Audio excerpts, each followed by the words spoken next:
Boa noite, igreja. Graça e paz da parte do nosso Senhor Jesus. Amém? É sempre muito bom estar na casa do Senhor, estar com os irmãos, mas também é sempre um grande desafio quando o pastor me pede para trazer a mensagem. E o pastor hoje não pôde estar presente, está em viagem, está sendo preletor no acampamento lá no leste de Minas, está fazendo a obra do Senhor. E ele me incumbiu hoje de trazer a mensagem, e que essa mensagem venha dos altos céus e não da minha própria boca. Amém? Vamos abrir a palavra do Senhor, dando continuidade aos sermões em Hebreus. Hebreus capítulo 4, versículo 14, até o versículo de número 10 do capítulo de número 5. Hebreus 4, 14 até 5, 10.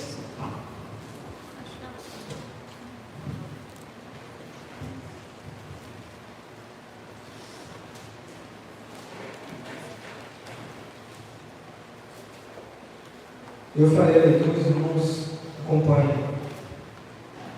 Tendo, pois, Jesus, o Filho de Deus, como grande sumo sacerdote que entrou nos céus, conservemos firmes a nossa confissão, porque não temos sumo sacerdote que não possa se compadecer das nossas fraquezas.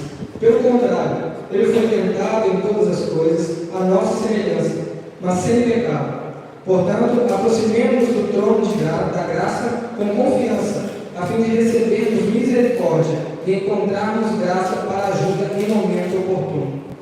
Cada sumo sacerdote, sendo escolhido dentre os homens, é constituído nas coisas relacionadas com Deus, a favor dos homens, para oferecer dons e sacrifícios pelos pecados. Ele é capaz de se compadecer dos ignorantes e dos que se desviam do caminho, pois também ele mesmo está rodeado de fraquezas. Por essa razão, deve oferecer sacrifícios pelos pecados, tanto do povo como de si mesmo. E ninguém toma essa honra para si mesmo, a não ser quando chamado por Deus, como aconteceu com Arão.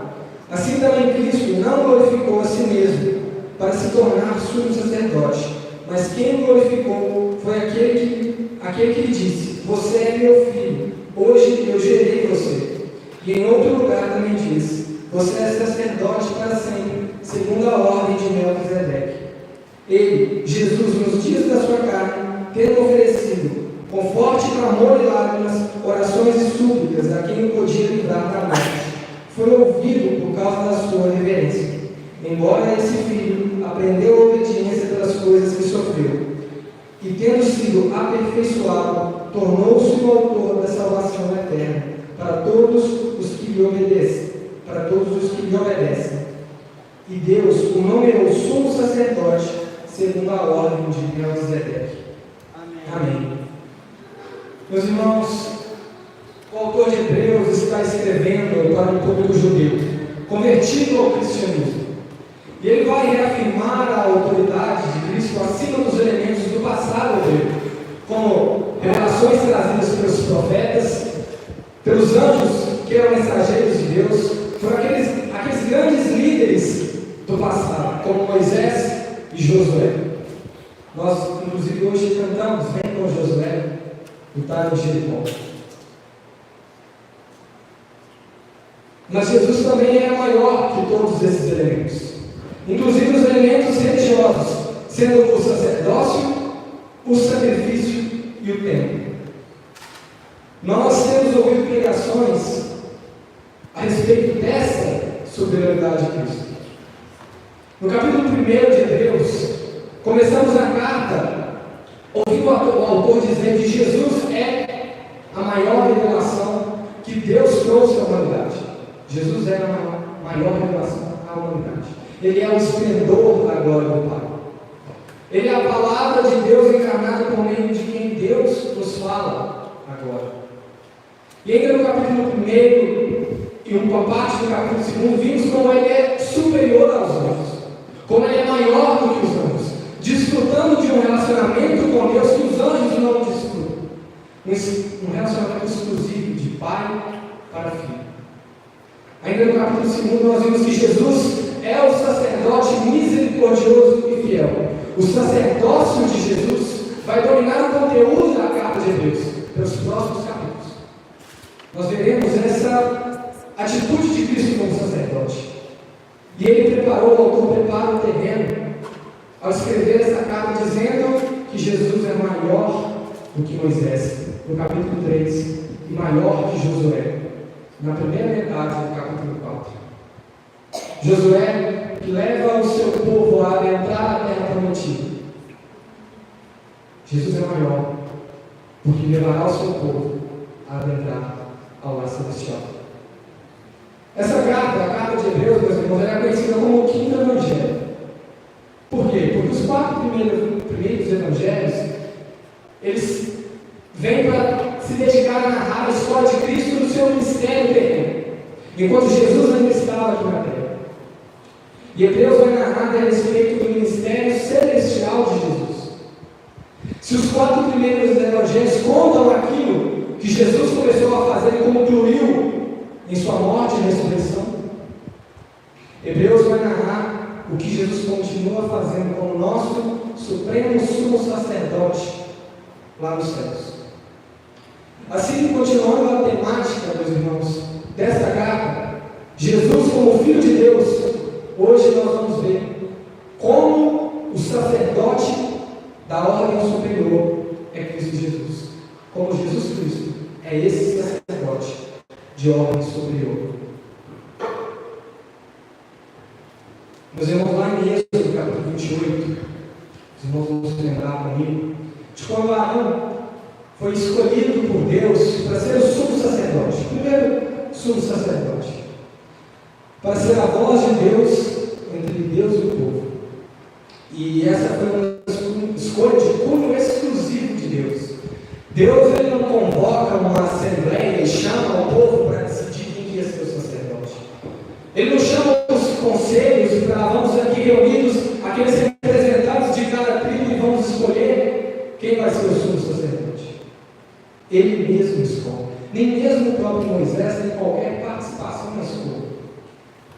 Percebam que tal escolha, meus irmãos, incluía inclusive vários detalhes da vestimenta do sacerdote, vários detalhes de como o sacerdote deveria se portar perante Deus, incluindo várias facetas na própria vida do sacerdote que mudariam, muitas coisas das quais ele deveria se abster, para que minimamente isso não tivesse público. Tudo veio dele, tudo veio de Deus, todo o ordenamento do sacerdócio veio de Deus. Lembrem-se disso. Meus irmãos, quando nós chegamos em um novo emprego, nós até podemos pensar que chegamos com alguma certa bagagem, chegamos com algum conhecimento desse novo emprego, e chegamos querendo fazer a diferença, querendo modificar, querendo mostrar o nosso melhor, querendo mostrar o porquê que nós realmente merecemos estar ali. E muitas vezes queremos e chegamos achando que sabemos muita coisa. Isso acontece geralmente com quem é recém-formado. Já chega querendo mudar e fazer e acontecer. E muitas vezes nós nos debatemos com aquela primeira dificuldade.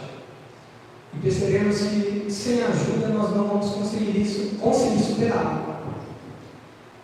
Porque mecanismos, porque formas de se fazer, muitas vezes se aprende na prática.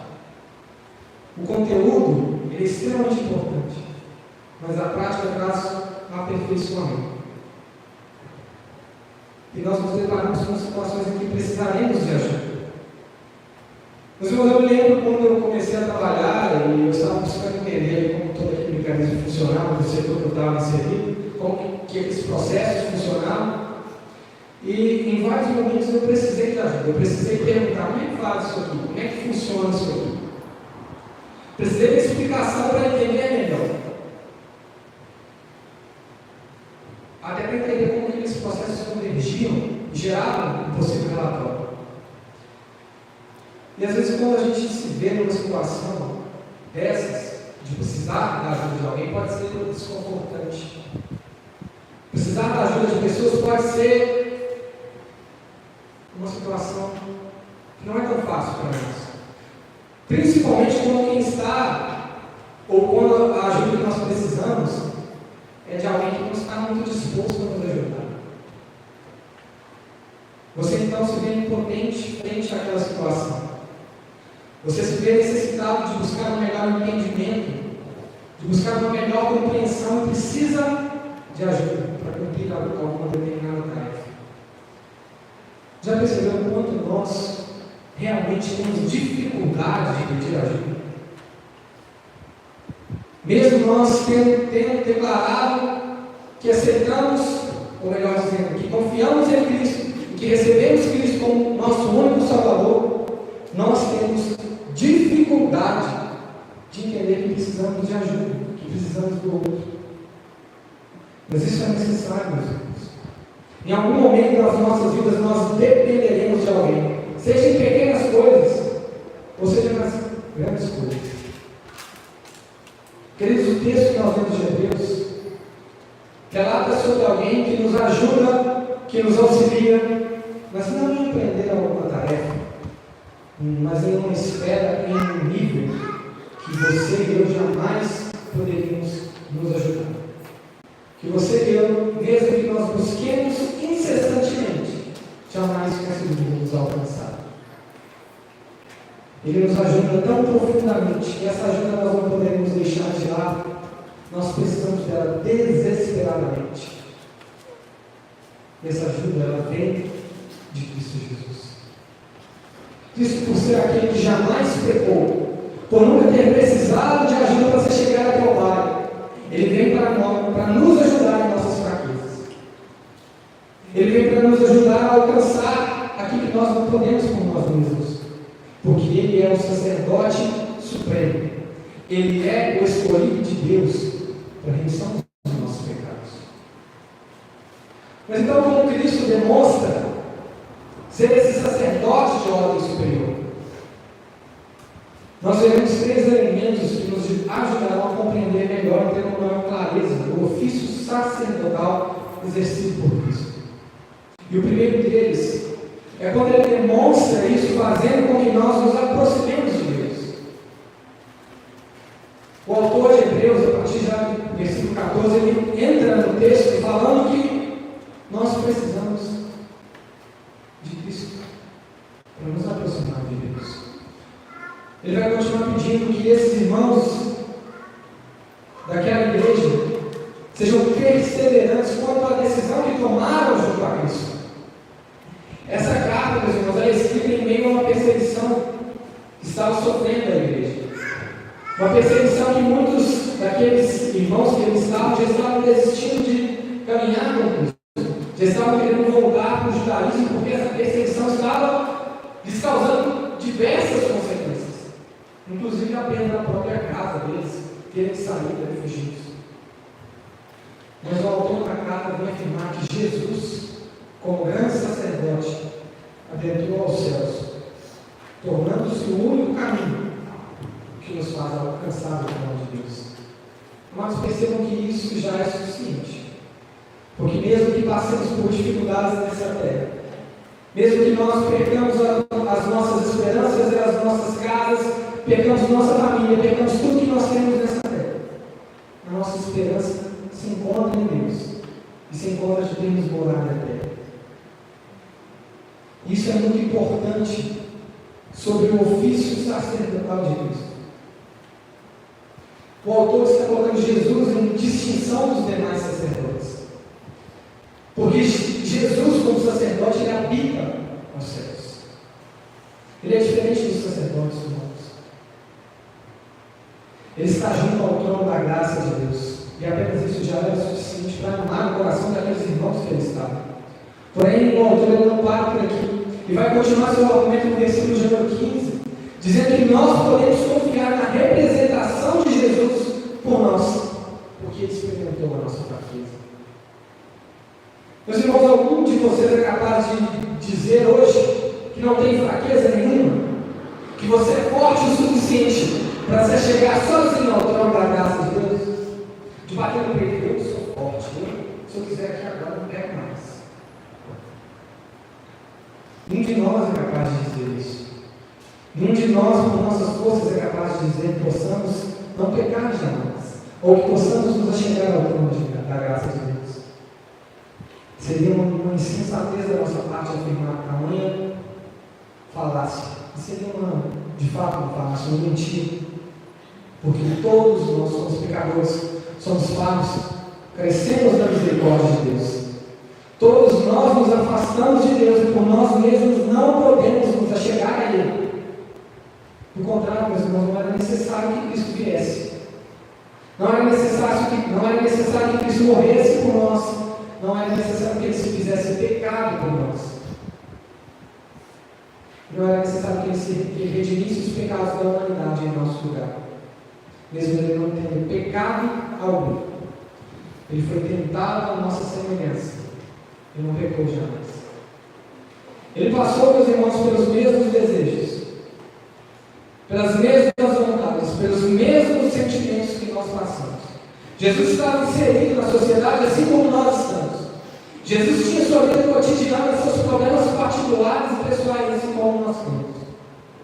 Mas Ele não mentiu, Ele não adulterou, Ele não se entregou à preguiça. Ele não se entregou aos seus próprios desejos e vontades. E Ele não veio à casa do Senhor com a cabeça em outro lugar, ao invés de prestar atenção na palavra. Ele se entregou por nós, para a glória de Deus, em tudo. Em tudo Ele obedeceu, em tudo. Ele reconhecia que o Senhor é autor, consumador de todas as coisas. Ele jamais deixou de crer que em Deus todas as coisas são feitas e tudo se faz. E Ele jamais deixou de fazer a vontade do Pai. Meus irmãos, vocês acham realmente que o lado humano de Cristo queria morrer na cruz? Vocês acham que Jesus simplesmente saiu? Fala, hoje eu vou morrer na cruz, legal. Podem me matar aqui. Às vezes a gente não para refletir nisso, do tamanho do sofrimento que Jesus e da angústia que Jesus passou, porque Ele sabia o que ia aguardar. Meus irmãos, isso fica muito claro para nós na oração de Cristo, no Getsemane. Quando Ele fala, Pai, afasta de mim este cálice, afasta de mim essa dor, esse sofrimento, afasta de mim essa terrível missão. Mas contudo, seja feita a tua vontade. Contudo, seja feita a tua vontade. Vontade que é cumprida por Cristo cabalmente. Ele era um homem, sofria como um homem. Seu coração se angustiava como nós. Se entristecia como nós, se sofria como nós, mas jamais deixou de se dominar pelas paixões desse mundo. Então, o autor no verso 16 vai afirmar que por causa disso, por causa dessa essência de Cristo, por Ele ter sentido e experimentado as nossas fraquezas, mas jamais ter se deixado levar por elas, nós podemos nos achegar com confiança junto ao trono da graça de Deus, para recebermos o socorro. Ele nos concede misericórdia e graça. Misericórdia, meus irmãos, é quando Deus não nos dá aquilo que nós merecemos. Nós merecemos o inferno, nós merecemos a condenação, nós merecemos o distanciamento de Deus, mas Ele não nos dá por causa da sua misericórdia. E a sua graça, meus irmãos, é quando nós recebemos aquilo que nós não merecemos. É quando Ele nos concede algo que nós não merecemos. Nós não merecemos desfrutar da presença de Deus. Nós não merecemos a vida eterna. Nós não merecemos morada celestial e tampouco a salvação. Mas Ele nos concede por causa da sua graça. E Ele nos concede tudo isso em Cristo Jesus, o perfeito sacerdote. Nós, meus irmãos, podemos nos aproximar, só podemos nos aproximar da presença de Deus por causa de Cristo, do que Ele realizou por nós. Lembre-se que no passado, aqueles que se aproximavam de Deus de forma indigna eram consumidos. Isso aconteceu com os sacerdotes da família de Arão. Logo lá na primeira linhagem dos sacerdotes, os irmãos vão poder ver isso lá em Levítico capítulo 10. Os filhos de Arão se aproximam da presença de Deus com fogo estranho e são consumidos. Isso também acontece em 1 Samuel, com os filhos de Eli. Filhos de Eli que tinham seu coração perverso e não quiseram dar ouvidos ao seu pai, não endireitaram os seus caminhos. E o exército dos filisteus destrói a todos eles. E junto com eles naquele dia mais de 30.000 morrem. Hoje nós podemos nos achegar com confiança diante de Deus. Não porque nós somos dignos, mas por causa do que Cristo fez em nosso lugar. Porque temos um sumo sacerdote que nos purificou, que nos faz achegar até o trono da graça de Deus. O segundo elemento, meus irmãos, de Cristo exercendo o seu ofício sacerdotal, é que Ele será e Ele foi glorificado pelo Pai. Jesus demonstra ser o sacerdote de ordem superior, fazendo com que nós nos aproximemos de Deus e também sendo glorificado pelo Pai. Ainda tratando sobre a origem do sacerdócio de Jesus e sua magnitude, o autor de Hebreus vai lembrar a esses irmãos que o sacerdote instruído, ele deveria ser tirado de dentro dos homens. E esse sacerdote estava rodeado das fraquezas humanas. Ele vai lembrar que o sacerdote era um homem, e sempre foi homem. Ele tinha essa natureza humana. O sacerdócio só poderia ser tomado de dentro dos homens, e é aqui que nós percebemos a natureza de Jesus, a natureza humana de Jesus. Jesus só poderia ser sacerdote porque ele também era homem. Isso só torna possível por causa dessa essência humana de Cristo. O sacerdócio é exercido pelos homens, para servir os homens, em favor dos homens. A vida de Jesus foi em favor dos homens.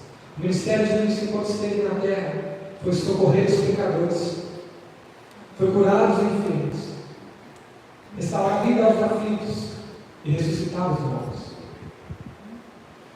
Cristo dedicou a sua vida àqueles que sofriam. Foi posto por Deus para dedicar a sua vida a cuidar dos homens. Porque Ele mesmo estava rodeado de todas as fraquezas e sofreu tentação por todas elas. Nós podemos ver isso nos 2 primeiros versículos do capítulo 5. Por isso o autor vai afirmar que esses sacerdotes, todos eles, antes de oferecerem sacrifício pelo povo, deveriam oferecer sacrifícios por si mesmos, porque neles também havia pecado. Todo sacerdote que passou antes de Cristo deveria simplesmente oferecer sacrifício por si, antes de oferecer sacrifício pelo povo, porque eram pecadores, estavam expostos a todo tipo de fraqueza. Veja no versículo 3. E assim a expiação de pecados não poderia ser de sua plenitude, não poderia estar completa, porque a expiação de pecados era levada de um pecador para todos os pecadores. E essa expiação de pecados deveria ser contínua, até dar um momento em que o próprio Deus fala: eu não suporto mais o sacrifício de vocês. Tamanho era o pecado daquele povo. E assim a expiação de pecados jamais seria completa. Ao mesmo tempo, ele disse que nenhum sacerdote é nomeado por si mesmo. Todo sacerdócio é nomeado por Cristo, por Deus. Contudo, deve ser chamado por Deus, assim como foi o sacerdócio de Arão, o primeiro sacerdote. E então ele chega ao ponto central desses 10 versículos do capítulo 5, sobre o sacerdócio de Cristo. E ele vai dizer que Cristo foi glorificado por aquele que o chama de filho.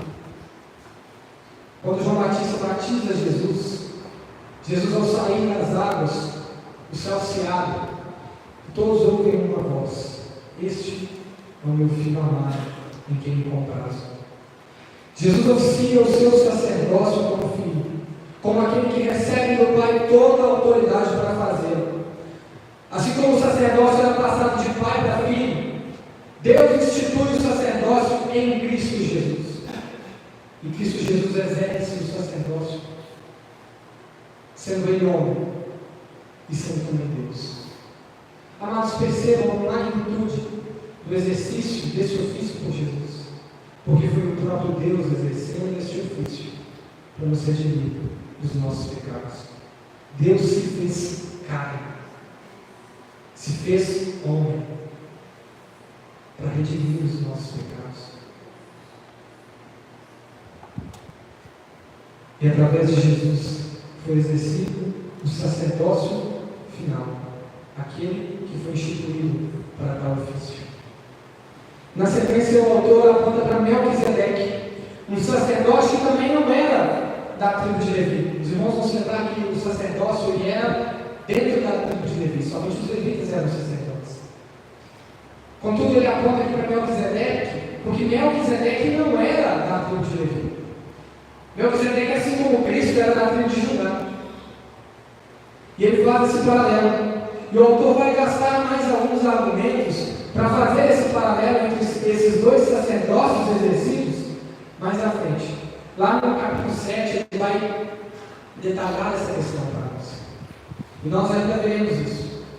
O objeto do nosso estudo hoje ainda não vai ser nos aprofundar nesse tema.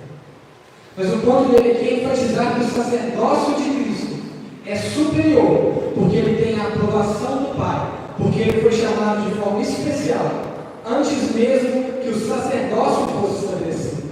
E esse é o grande ponto, meus irmãos. O sacerdócio, desde Arão, foi estabelecido apontando para o supremo sacerdote, Cristo Jesus. Tudo apontava para Cristo. Tudo apontava para o sacerdócio instituído por Deus. E tudo apontava para o cumprimento desse sacerdócio por Cristo. Somente Ele poderia expiar os pecados do seu povo.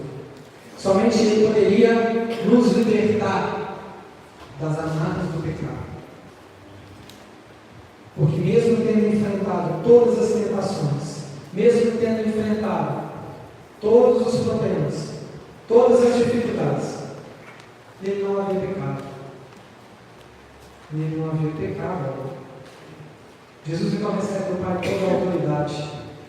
E nós cremos e afirmamos que Ele é todo poderoso, sendo essencialmente Deus. Ele exerce o seu sacerdócio como homem, mas também como Deus. Precisamos confiar cada vez mais na suficiência do poder de Jesus sobre nós. Precisamos confiar que Ele é suficiente para nos limpar e nos libertar dos nossos pecados. Precisamos nos lembrar diariamente que Cristo é o nosso sacerdote, porque Ele nos aproxima de Deus e Ele foi glorificado pelo Pai. Por último, meus irmãos, além de demonstrar que Cristo é o sacerdote de ordem superior, fazendo com que nós nos aproximemos de Deus e sendo glorificado pelo Pai, Jesus demonstra ser o sacerdote de ordem superior, sendo obediente ao autor da salvação. Conforme está no versículo 7, que nós já lemos. Jesus sofreu, meus irmãos. Se tem algo que nós podemos crer, é que o nosso Salvador, o nosso Mestre, sofreu. E sofreu em nosso lugar. Ele sofreu em sua carne. Sofreu como qualquer um de nós sofreria. Veja que o autor vai dizer que com forte clamor e lágrimas, Jesus foi ouvido por causa de sua reverência. Amados, é muito interessante esse paralelo que o autor faz, porque ele fala que o mistério de Jesus foi entre clamor e lágrimas. Ele não está falando aqui de um momento específico. O mistério de Cristo foi em meio a clamor e lágrimas. Meus irmãos, quantas vezes nós temos clamado ao nosso Salvador? Quantas vezes nós realmente temos estado perante ao Senhor e colocado as nossas vidas diante do Senhor e em lágrimas clamado por socorro? Mas agora eu tenho que chorar para que Deus me ouça. Meus irmãos, o choro é uma expressão humana de arrependimento, de desespero, de saber que sem Cristo nós não somos nada, de saber que sem Ele nós não podemos chegar ao trono de graça, de saber que a nossa vida miserável aqui na terra não é capaz de se chegar diante de Deus. E é nesse desespero que nós temos que viver a nossa vida. É desesperados ansiando a presença de Jesus. Nós não podemos achar que a morte de Cristo, que tudo que Ele fez por nós, é uma coisa qualquer.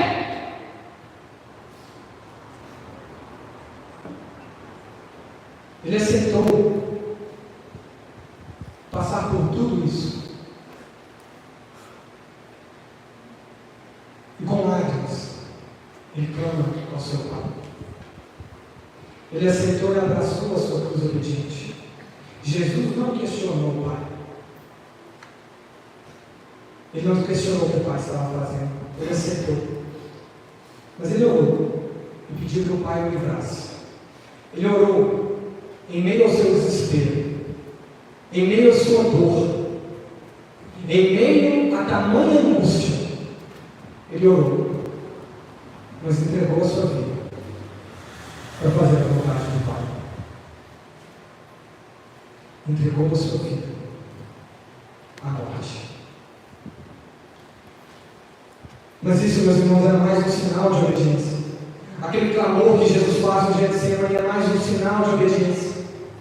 Porque todo sacerdote, e desde a infância, porque o sacerdócio era passado de pai para filho, ele deveria entender que a sua vida era em dedicação exclusiva para servir ao Senhor. A sua vida estava nas mãos de Deus para ser usada como Deus quisesse. O sacerdote deveria saber disso. E foi assim que Cristo obedeceu ao seu Pai. Assim, o autor aos Hebreus vai afirmar que Jesus aprendeu em obediência pelo que ele sofreu e foi aperfeiçoado em sua obediência, tornando-se autor da salvação eterna para todos aqueles que lhe obedecem. Meus irmãos, nós precisamos entender isso. Jesus é o autor da salvação e Ele o fez em obediência ao Pai. E nós só podemos nos achegar a Ele em obediência. E ele termina mencionando Melquisedeque novamente. Mas o objetivo hoje não é aprofundar nesse tema. Isso é só para também alcançar a curiosidade dos irmãos. Esse é um tema extremamente interessante de ser tratado. Venha acompanhar os outros sermões que serão pregados, que nós vamos chegar nesse ponto. Esse ponto é muito interessante. Então, venham e acompanhem os próximos sermões, os próximos capítulos, porque será bastante edificador para todos nós. Jesus sempre foi perfeito, como Deus é perfeito.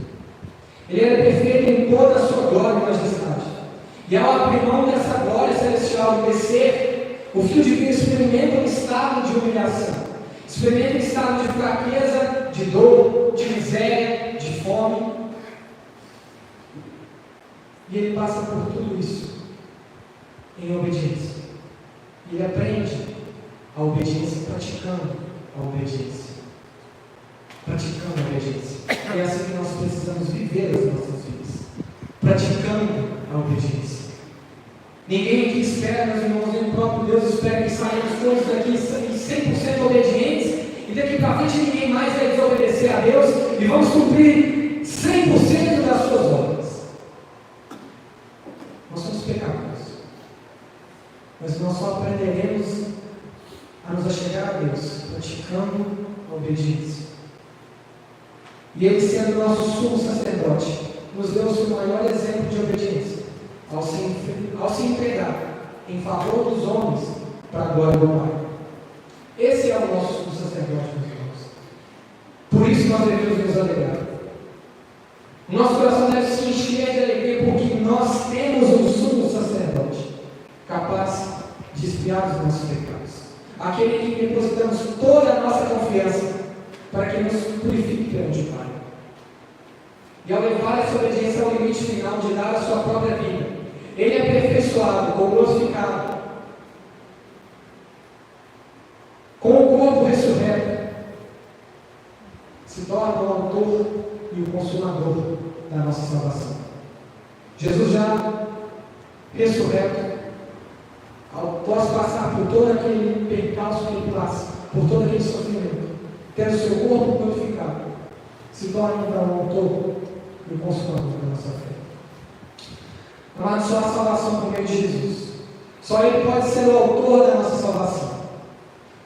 Nós somente somos salvos e libertos dos nossos pecados porque Ele foi obediente até a morte. Nós só somos salvos dos nossos pecados porque Ele é o sacerdote de ordem superior, aquele que cumpriu o ofício sacerdotal cabalmente, sem a necessidade de hoje termos que nos purificar mediante a sacrifício de animais, porque Ele mesmo se sacrificou por nós. Confie nele, entregue sua vida totalmente a Ele. Procure buscá-lo diariamente e entender melhor a pessoa de Cristo. Através da sua palavra. Nós temos acesso à sua palavra. Nós temos acesso ao trono da graça de Deus. Porque Ele foi aperfeiçoado e nomeado por Deus como sacerdote, aquele que tira o pecado do mundo. Morreu, mas ressuscitou. E sendo o próprio sacrifício, o fez para nos aperfeiçoar a cada dia, para sermos mais parecidos com Ele. O autor de Hebreus, meus irmãos, está ensinando ao seu público, e também a nós, através do Espírito Santo, que Cristo é o sacerdote de ordem superior. Recapitulando, então, fazendo com que nós nos aproximemos de Deus, sendo glorificado pelo Pai, e sendo obediente ao corpo da nossa salvação. Antes de Cristo, somente o sumo sacerdote poderia entrar no Santo dos Santos para oferecer sacrifício. Somente ele poderia traspassar o véu e adentrar a morada de Deus, onde ficava a arca da aliança. Somente o sumo sacerdote poderia chegar até lá. Jesus nos oferece acesso ao Pai, mas não como uma ajuda a quem precisa entender melhor uma tarefa no trabalho, não como uma ajuda de quem precisa aprender uma nova ferramenta, uma nova função, ou de alguma coisa ali para exercer suas funções no trabalho. Ele nos oferece acesso ao Pai e nos oferece ajuda como o único meio de alcançar o lar celestial. Jesus adentra a morada de Deus e nos avisa em João capítulo 14, versículo 3, que preparará morada para nós. E nós temos que já estar preparado, amém? Jesus rasga o véu do templo. Jesus adentra a morada celestial e nos leva para junto ao Pai, porque Ele é o verdadeiro sacerdote. E meus irmãos, como que isso impacta nas nossas vidas? Nós somos limitados, somos fracos, falhos, somos pecadores. E sem o sacerdócio de Cristo, sem a representação dele por nós diante do Pai, nós estamos completamente perdidos, completamente sem esperança, literalmente sem salvação. Somente Cristo é suficiente para nos achegarmos a Deus através do seu sacrifício que aprazigou a justa ira de Deus. Que aprazigou a justa ira de Deus. Jesus nos leva perante ao Pai e nos coloca diante do Pai, nos purificando, nos salvando e preparando a morada para nós. Somente Cristo é o meio de salvação, a palavra de Deus encarnada. Um dos solas da reforma protestante, solas que nós gostamos de dizer aqui, Cremos e amém por isso. Nós precisamos sempre nos aprofundar realmente no que nós cremos. E um dos solas é somos Cristos, somente Cristo. Nós devemos colocar nas nossas vidas, colocar a nossa esperança e viver realmente somente Cristo. Porque somente Cristo nos salva, somente Cristo nos liberta, somente Cristo nos purifica e somente Cristo nos dá acesso ao Pai. Ele, que viveu a obediência, nos dando exemplo para imitarmos a sua vida, e também em obediência.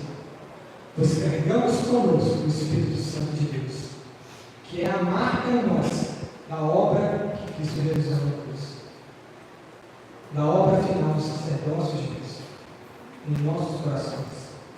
Lembrem-se, meus irmãos, lembrem-se disso, vivam isso, vivam Cristo, como se este fosse o seu último dia. Se acheguem ao trono de graça, porque o acesso está liberado. Acheguem-se ao trono de Deus, porque hoje temos acesso junto ao Pai. Porque somente Cristo pode nos salvar. Feche os olhos, vamos orar.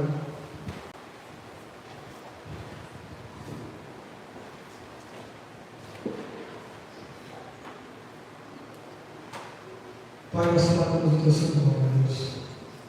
Clamamos ao Senhor, tendo liberdade de nos achegarmos ao teu trono de graça através de Jesus Cristo. Clamamos ao Senhor, porque hoje, Senhor, nós temos um supremo sacerdote que pagou com sua própria vida para que tivéssemos acesso ao Senhor. Que os nossos corações, ó Pai, estejam compungidos neste momento. E nos acheguemos ao Senhor com toda a reverência, sabendo que o Senhor, através de Jesus, é o autor e o consumador da nossa salvação. Sabendo que somente o Senhor é capaz de nos libertar, de nos purificar. E sabendo que em Cristo Jesus nós já temos morada celestial. Queremos nos alegrar nessa noite, porque Cristo Jesus se fez homem, se fez carne e morreu em nosso lugar. Ele é a nossa esperança. Ele é a nossa salvação. Ele é a expiação dos nossos pecados. E nele depositamos as nossas falhas, os nossos erros, e pedimos ao Senhor que nos ajude a servir ao Senhor com alegria e servir ao Senhor em tudo, em obediência à tua palavra. Que possamos, ó Pai, nos achegar ao Senhor, não somente na tua casa, mas durante a semana, durante esse mês, durante todas as nossas vidas, em nosso lar, e onde quer que nós estejamos, para cumprir com a obediência ao Senhor e para entender cada vez mais como Cristo é o nosso libertador. Pai, tem misericórdia do teu povo, ajuda-nos, ó Deus, nas nossas fraquezas, porque o Senhor as conhece. Ajuda-nos, Senhor Jesus, em nossas falhas, porque o Senhor a todas as conhece, porque o Senhor a tudo enfrentou. Nós podemos ser libertos, porque o Senhor já nos libertou. E graças te damos por isso. Louvado seja o teu santo nome. Em nome de Jesus. Amém. Meus irmãos, como eu já havia dito no início, o pastor não está pregando também a palavra do Senhor, e louvamos ao Senhor, nosso Deus, por isso. E nesse momento gostaríamos de agradecer também aos nossos visitantes que nos visitam pela primeira, pela segunda, pelas demais vezes. Que o Senhor Jesus os acompanhe, dê a vocês uma boa semana e estejam à vontade no nosso meio. Vocês são muito bem-vindos no nosso meio. Voltem mais vezes, estejam à vontade no nosso meio. Nosso coração sempre se enche de alegria quando uma visita dentro da casa do Senhor. Porque é uma oportunidade de visitante também ouvir a palavra de Deus. Então leve o nosso abraço, o abraço dessa igreja e sinta-se à vontade no nosso meio. Agradecemos a vida de cada um dos irmãos que está aqui nessa noite. E que Deus dê uma boa semana a todos vocês, uma semana abençoada, uma semana cheia da presença de Cristo Jesus. Amém? Está encerrado. Temos aviso? Um momentinho, meus irmãos. A UPA tem aviso aqui.